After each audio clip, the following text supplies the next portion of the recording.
In week 5 of World Religions, we continue to look at Christianity, but specifically at the doctrine of God. So this has implications for other Abrahamic religions as well, definitely for Judaism and for Islam and for other monotheistic religions, or really any religions that refer to the concept of God. So while this is definitely a major question for understanding Christianity, it's also relevant to other theistic religions, especially the monotheistic religions.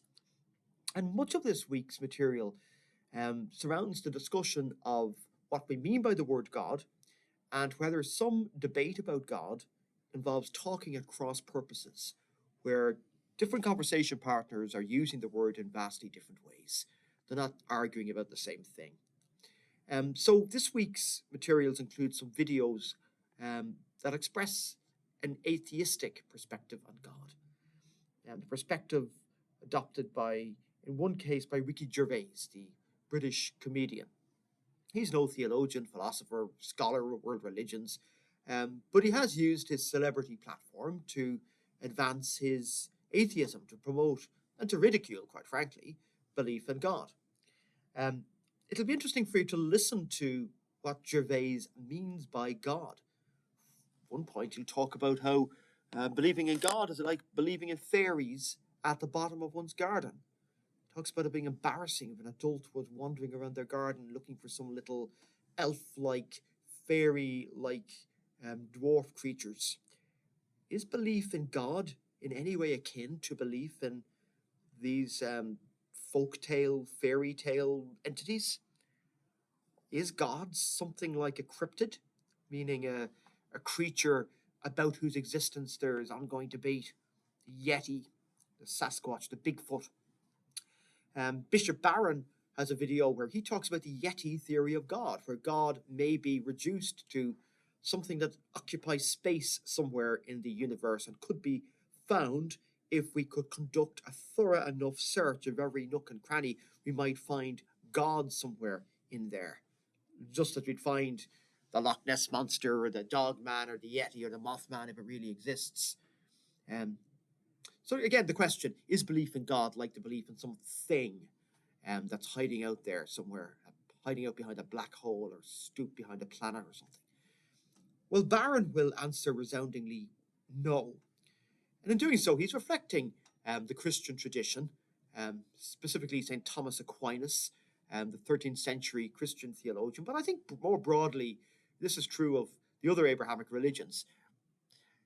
When people of faith talk about God, for the most part, they may not be talking about an entity, something in the universe, a thing, a creature, occupying space, distinct from other things. They may be referring, as Barron puts it, to the origin of all things, the reason there is something instead of nothing. And the origin of all things cannot be a thing, because if it was a thing, it wouldn't be the origin of all things, just like the origin of all chairs can't be a really great chair. It has to be outside of this realm of things. So Barron's argument will be about God as the ocean of being, the source of everything. You may or may not find that a compelling argument for the existence of God. There are alternatives. Stephen Hawking's, the Cambridge physicist, believed in infinite regression, that there is no reason for there's something instead of nothing. There's no source of everything. You can go back and back and back and back, Big Bang, etc., the cause of that, the cause of that, the cause of that, the cause of that. And there's never some uncaused primal reality. It just goes on forever. Turtles all the way down, as some have put it. But you can decide for yourself. Do you believe that there is a ground of all being, an ocean of all being, a source of everything, an ultimate reality, and that's God? Or is it just turtles all the way down? But this causes all kinds of confusion. When atheists ridicule the concept of God, it may be that what they're ridiculing deserves to be ridiculed. And at one point, Ricky Gervais talks about believing in God if he could find a jar of gaudiness. Well, God knows what he means by a jar of gaudiness, but it doesn't suggest the source of all being, the great ocean of reality, the reason there's something instead of nothing. Maybe what he is saying doesn't exist even from the point of view of theism. Serious theists probably would not defend it. Serious theists don't think about God as a Santa Claus figure, as a cryptid, a fairy or something. And maybe what is ridiculed by Ricky Gervais and other atheists, maybe that deserves to be ridiculed, even from a theistic point of view. Maybe that needs to be thrown out. It's infantile, perhaps, very literalistic and fundamentalist. Maybe that God, as it were, doesn't exist. And maybe by God, people of faith mean something more sophisticated, something much more intangible, but also something much more universal. So you decide for yourself, of course. You may decide Ricky Gervais is absolutely right in his attack on God as the fairy type thing lurking at the bottom of the garden. We'll also hear from Neil deGrasse Tyson, who is director of a planetarium, also I think it's fair to say, a paleontologist, a scientist who studies the structures of the universe. And he'll talk about a God of the gaps theory, or I'd say a God of the gaps fallacy, perhaps. He's going to devastate, trash an approach to the idea of God, but perhaps it's one that deserves to be trashed.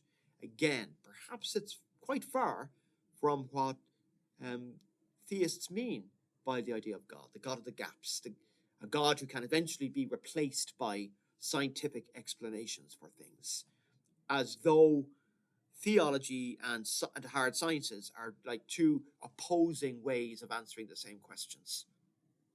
Or is it the case that science answers questions about the physical universe, but there are theological, philosophical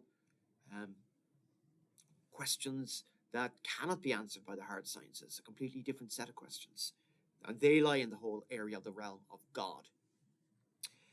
So you decide for yourself. I mean, the discussion post is basically going to ask you if you think the hard sciences can either prove or disprove the existence of God. I say prove or disprove because you will come across instances where people will argue that they have proof of, for example, events recounted in the Bible. They'll interpret those as historical events and claim they found evidence for it. Plank of Noah's Ark, or proof of the resurrection of Jesus, or the Shroud of Turin really being the burial shroud of Jesus. And you might take a leap, but they leap from that to saying this is scientific evidence for the truth of biblical claims, and by another leap, that's proof of God's existence. And equally well, of course, you'll hear the argument that when something is explained scientifically, that removes all, not only a need to believe in God, but any possibility of rationally believing in God, because everything has been explained in hard, empirical, physical terms. So respond, of course, from whatever perspective you wish, and feel free to respond to the posts written by other students as well, of course, as you enter your own post on this week's discussion board. And as always, it will be absolutely tantalizing to see what you come up with. Thank you.